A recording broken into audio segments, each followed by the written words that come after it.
Okay guys, today we're going to do our little magic marker. And we're going to talk about, remember our digraph CK and our short A. That's what we're working on, CK and short A. Oh, and the twins, the floss roll with our twins. So that's a quick reminder. I'm going to write a word and then you're going to think about everything you know about this word. At home, you can be writing it same as you always do.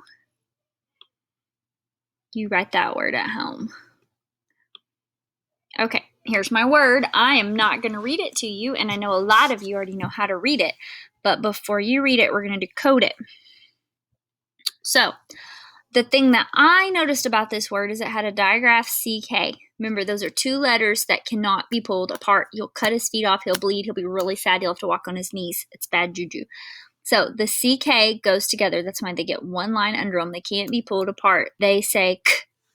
They are blocking in the A, so he's making a short A sound. He's saying ah, ah.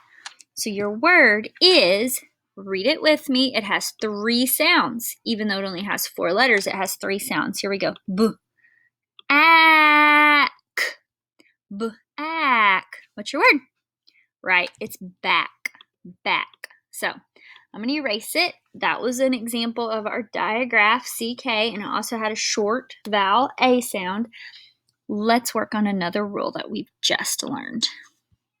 I'm going to write you another word. Let's do a different color. Let's do blue. Here's your word.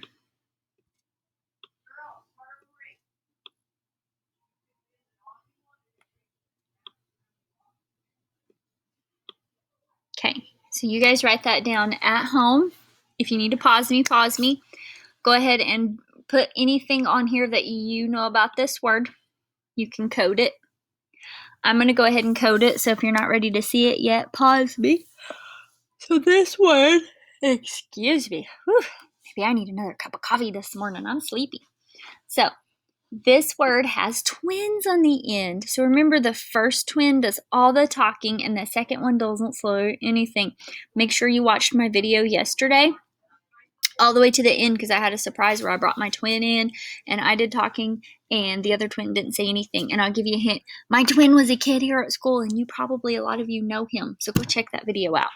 Twin. First twin talks, second twin does not, but they are still blocking in the A. So he has to say ah. When do we call the twins? Remember, we call the twins in a one-syllable word. That's a word you can say with one bite, one opening of your mouth. Remember that. With a short vowel. That is definitely a short vowel. He's saying ah. That ends with an F, L, or S. That's when you call the twins. So let's read this guy. Ass. Pass. Like, pass the mashed potatoes and gravy, please. Pass. One more.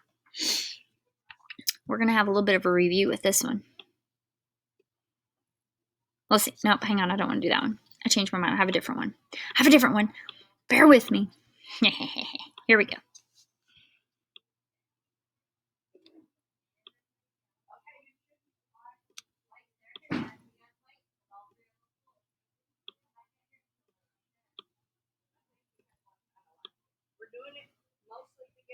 Okay, write these words down, or write these letters down. S-A-C-K-S.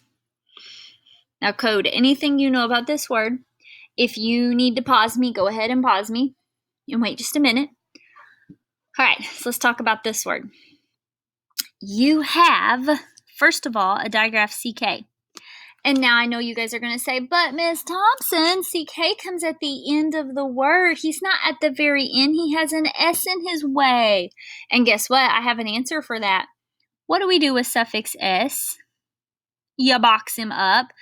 He's only able to be boxed up if he leaves a whole word behind. So let me ask you this. I'm going to box him up. I'm covering him. Does this leave a word behind? Yes, it does. It does leave a word behind. This word can be coded.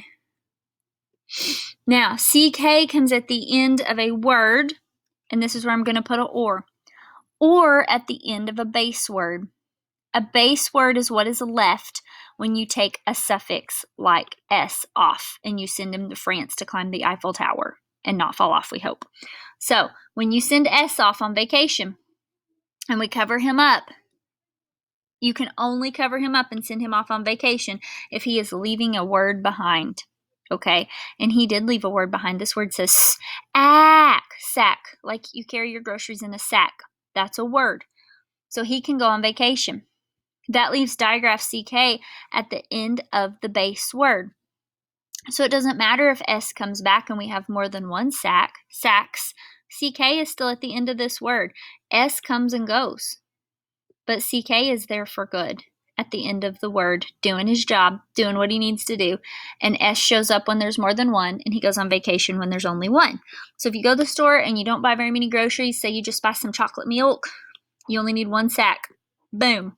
But what if you go to the grocery store and you buy like 2 chocolate milks and some cookies and those fun new Reese's peanut butter cup pumpkins that I eat way too many of, and then you buy like some popcorn, and okay, we've had a bunch of junk food, let's throw in some vegetables, you buy some broccoli and some carrots. You gonna carry all that in one sack? I don't think so. If you can, I'd sure like to see it. You're impressive. You need more than one. You need sacks. So S shows up when there's more than one. CK is still at the end of this word. He's at the end of a base word. That may not make sense, but guess what? We're going to do it every day till it does. And I will see you guys on the next leaf for a spelling challenge.